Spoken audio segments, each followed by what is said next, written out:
We all want to raise children who will turn out to be adults that are responsible, self-disciplined, and capable of making good decisions in their life. But sometimes in our effort to help our kids, we're actually standing in their way. We often think that we need to teach our children responsibility, but the truth is that responsibility can't be shared. It's either in your hands or in their hands. In this final part of the three-part interview that I had with Chagit Zelcer about the Schaeffer approach, we are looking past the disguise of a messy room or unfinished homework. In this episode, we are exploring the biological fact of human choice and why letting go is the most empowering thing that we can do for our children's self-control. We're moving from the frustration of cause and effect into the freedom of trusting your child's potential. I'm here for the last part of the interview with Chagit Zelcer, who is a master counselor of the Schaeffer approach and the one that translated the groundbreaking book Trust Yourself and Trust Your Child by Dikla Yosefsberg. If you haven't seen the previous two episodes, I'm going to link those in the show notes below so you can watch them after this one.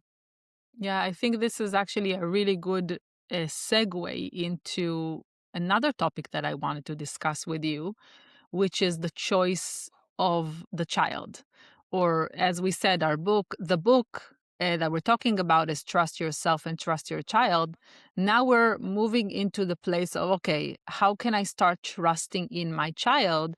And in the book, it talks about the unconscious behavior of a child and our ability as parents to see underneath their behavior into who they truly can be and to help them bring out their potential of who they can be. And I think like once we understand that concept of what I see from the outside, this behavior that I see from the outside isn't actually my real child and what he's capable of, I think that helps clarify what we need to do in those power struggle situations. Absolutely. I think I've touched on that when I said that this is all performance. This is first and foremost, when we understand that it's a performance and when there's no audience, there's no performance. So when the parent stops being an audience and understanding that it's a performance, seeing, as you said, seeing the real child, seeing beyond the disguise, seeing beyond. You see, if you walk in the street and you see a tiger, like it's scary, right? But if you know that it's a costume, you don't get scared. Well, being scared is really one of the things that it's amazing. I mean, you have like a 3-year-old who will scare. His parents are terrified of him, terrified of his behavior, terrified. I had in one of my groups, someone brought up something about her child's behavior. I mean, he has the family terrorized. He has tantrums about everything and anything, and we discussed it and trying to understand what the child is achieving. She said, we're so scared of him, me and my husband. And I mean, I live in Israel. I said to her, tell me, was your husband in the IDF? Was in the army? She just looked at me for a second and started laughing. She said, oh my God. She said, this is like, right.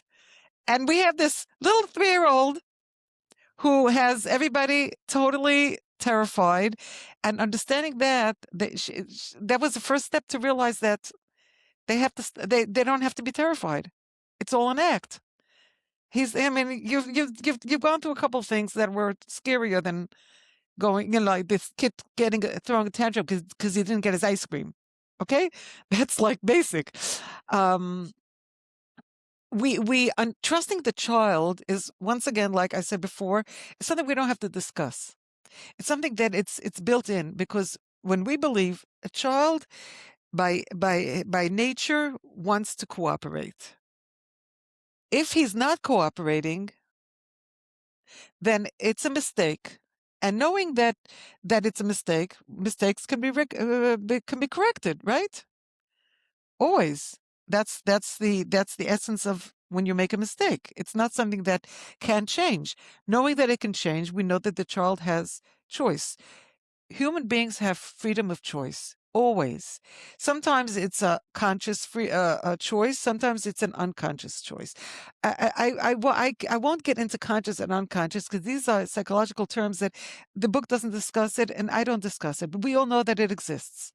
We know that it exists. We accept that it exists, and it's not something that has to be. We don't have to dwell on it, but understanding that and knowing that we always have choice is the key to everything.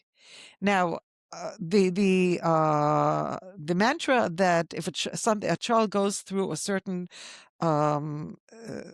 trauma and he will behave a certain way, then we actually are taking away his choice.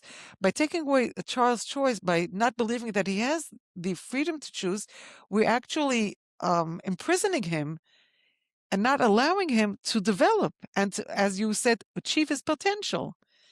Now, the concept of choice is built into human beings as part of their psyche. Now, when when Freud started analyzing human nature, he came from the world of science, of technical things, meaning if the water gets to a certain temperature, it will freeze if the temperature goes down. The apple will fall from the tree because of gravity.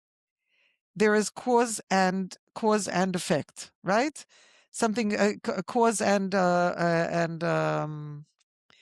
תוצאה. Wow, how do you say that in English? I think cause and effect is a Results. good way. Good way Cause to and say it. results. Cause and results. There's cause and there's results. That is in science always. That's how science that caused tremendous amount of development in science. We have medicine developed because of that. If you know the bacteria that cause certain things, certain illnesses, but human nature doesn't work that way because we have choice. Man always has choice. Human beings have choice. The fact is that you will have a few people in the same situation and everyone will react differently. I mean, we have this as of October 7th. We have this going back to the Holocaust. So many things. People who went through certain situations and they everybody reacted differently. People react differently.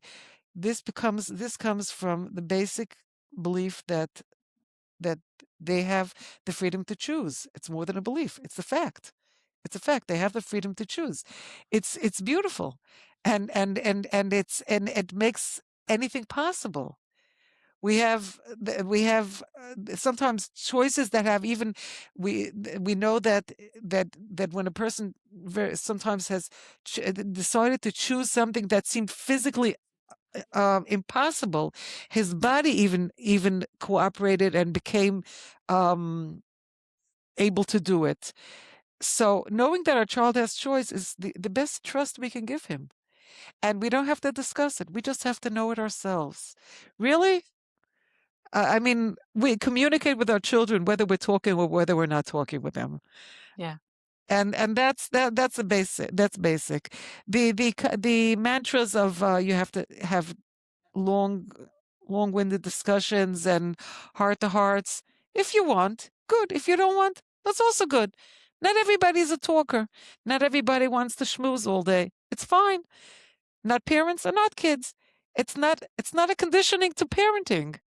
Certainly not what we call good parenting. Sometimes the most the happiest families and the most well-adjusted kids are not the ones who parents talk to them all the time.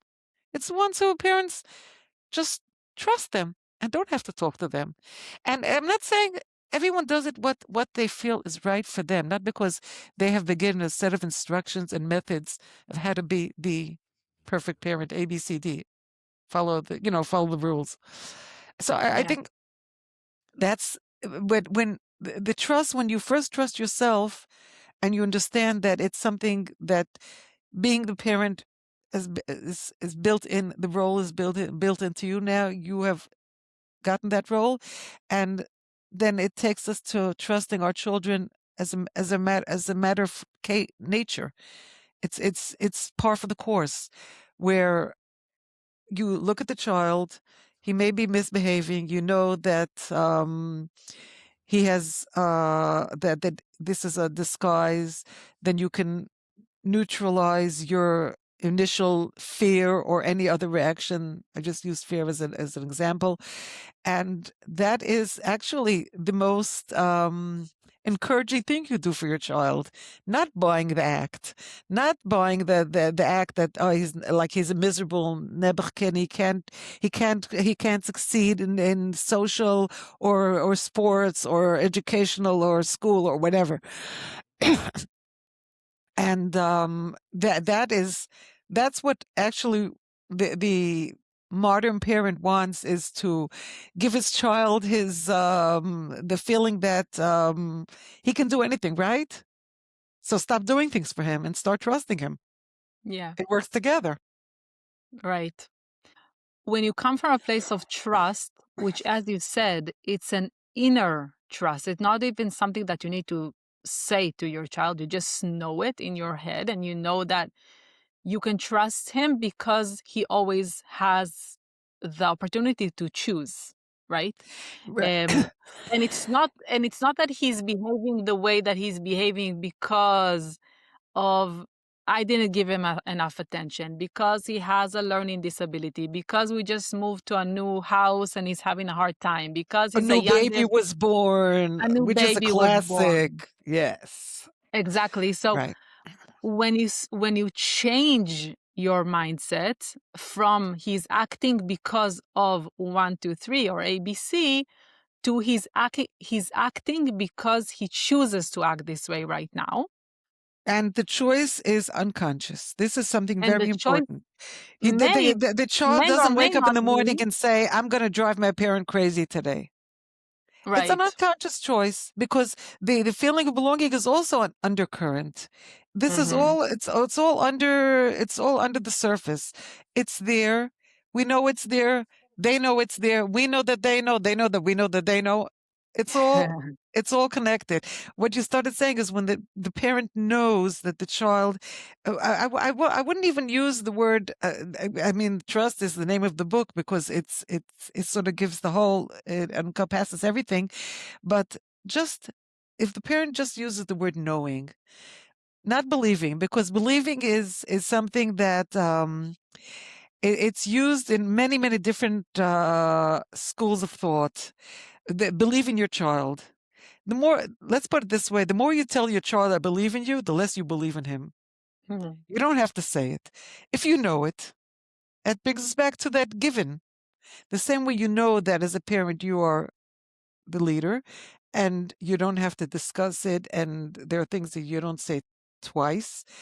And the same way that you know that your child, I see now a certain thing, but I know that this is not the real child. And it may pass in a day, it may pass in a year, but this is not the real child. This is the real child, is the one that helps his sibling when I'm not looking, and doesn't fight with him all the time.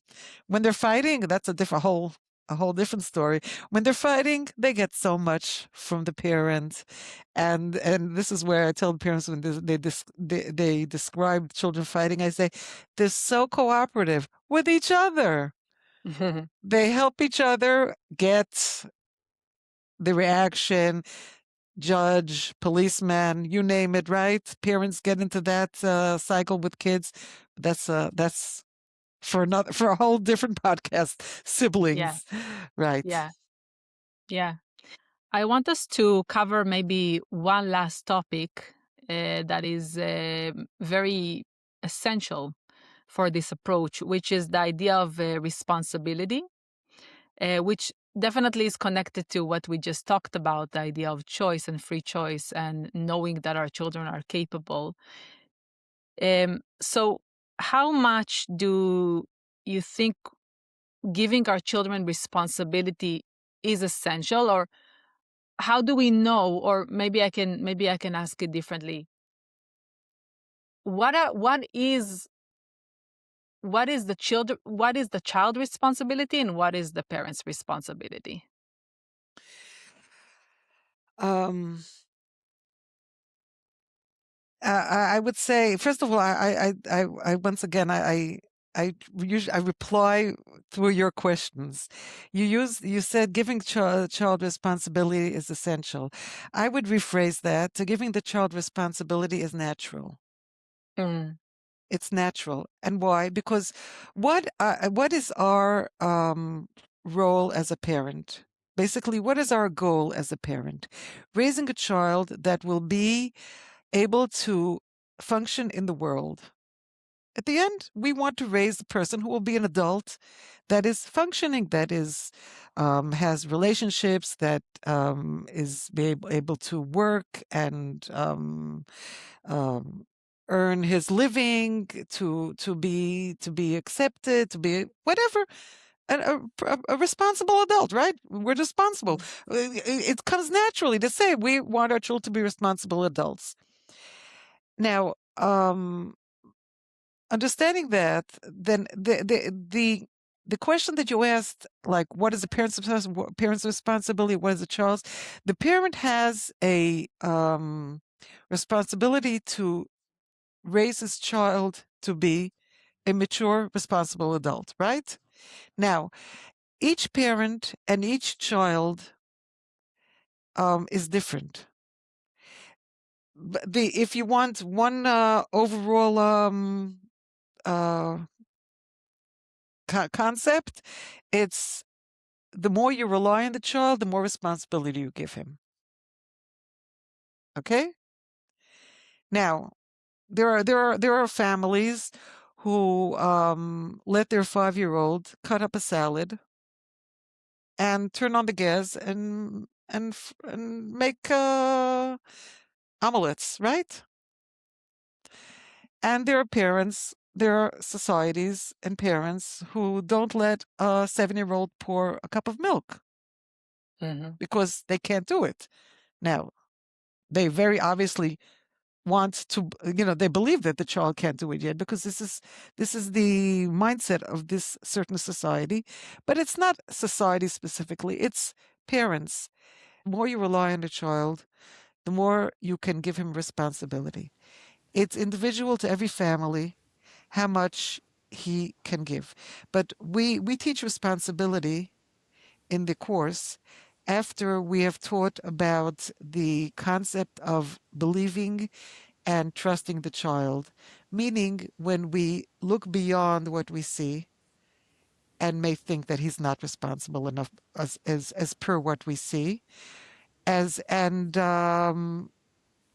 there are situations where we know that this is something that we can't give the child. I would say that it has to be understood, like where the specifically you want to discuss it, where the parent's responsible and where the child's responsibility. It's really every family has their every society. In the more so-called primitive, once again, I bring you as in not primitive, but old-fashioned societies, you have 8-year-olds who take care of their 3-4-year-old siblings, right? And in certain societies, you don't.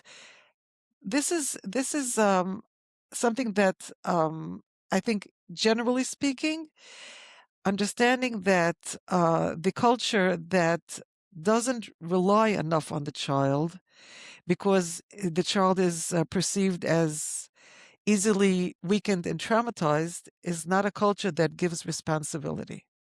And we see this in front of us all the time. Basically, it's really a question of letting go. When the parent lets go of responsibility, the child will pick it up because that is a rule. It won't stay in the air. But if the parent is constantly, I mean, let's take even something as simple as fixing your room. Okay, now whose responsibility is to fix the child's room? Child's room is a mess, and the mother wants it to be clean, right? Now, if the mother can keep telling the child, fix your room, fix your room, fix your room, then it's the mother's, so the responsibility is sitting on the mother, so to say. Now, if the mother, and how do we know that? Because if the mother keeps coming in to see if the room is being fixed, or why didn't you fix your room, it's still by her. If she would really let go of responsibility, similarly to if she would be walking into her neighbor's house and the neighbor's house is a mess, she would never think this is like, ask the neighbor, why don't you fix your house? It's not mine. She'd probably say, thank God it's not mine, right? That's how disconnected the mother should be from that situation. Meaning, it's not my responsibility. But constantly talking about it keeps the responsibility in the mother's hands. That's not to say that if the mother lets go, the child's going to pick it up. But if the mother lets go and there's a whole different dynamics going on, which has to be worked on, which has to be understood, then there is room for change. The child will always have the choice. You can't force your kid to fix your room. I've seen this in my family also. It's that's what it is. It's basic, but responsibility is huge. It's a huge topic. On the other hand, when the parents understand the dynamics, then it doesn't become such a big issue anymore. It becomes natural. The parent who, if the parent is constantly on top of things, instead of which means that it's not happening because he thinks it's not happening unless he takes care of it all the time, whether it's fix your room or set the table or whatever it is, pick up the toys, then it's a parent's responsibility. It's in his bag. That's it. Yeah. But it's a topic that it's only right to deal with it after learning the entire concept of behavior, of how the behavior is initiated and instigated, and how we enable a child to choose differently, and how we can rely on him, because we know that it's very often there is a disguise that makes us think that this child is like the most misbehaved or messiest or whatever it is. And understanding all that brings us to understanding how we can change responsibility. We wouldn't put responsibility in the first lesson. We only put it in the 7th. Mm-hmm. And that's what makes all the difference. Yeah. Yeah, for me, I don't know if you agree with this or not, but for me, I have a rule of thumb that anything that a child can do for himself, let him do for himself. That's my absolutely, absolutely. Yeah. Now I would take it to the next level. What is anything a child? What is your perception? This is where you can take the approach, and anything a child can do for himself can become the sky's the limit. It doesn't mean that the child is going to go, drive your car, right? Because he's not going to get in the driver's seat. But that's exactly if it's your belief, and understanding that, and knowing that that really he can go to great heights with that. By all means, totally. Yes, yes, and it's normally more than the parent thinks that he can. Normally the parent thinks that he can't do what he actually can do. That's what I'm saying. Because you know what you see, and this is the crux of trust. Knowing that there is something beyond what you see. Mm-hmm. If there's anything that sums it up, it's that. Because that enables us not to buy the disguise, that enables us to rely on him more than we think we can. That enables us not to feel like we're not doing the right job. It's all there. Absolutely. I think those are amazing words to finish our conversation. And I thank you so much, Chagit. It's been a If pleasure. anybody wants to get the book, it's on Amazon. Trust Yourself, Trust Your Child. I'll have a link to it in the show notes below. Okay, absolutely. The more people that get it, the better the world will be. Absolutely. Thank you so Okay. much. Thank you. It's been a pleasure talking to you. And thank you for the opportunity to tell more about the Schaeffer approach. This is truly my pleasure and my Thank you for mission. thank you for getting the word out there. Okay. Thank you. Be'atzlacha. Be well. This was the last part of our three-part interview with Chagit Zelcer about the Schaeffer approach. I would love to hear from you in the comments below. What is one responsibility that you can trust your child with today? I hope you enjoyed this series. If you haven't seen the other two episodes, I will link them in the show notes below.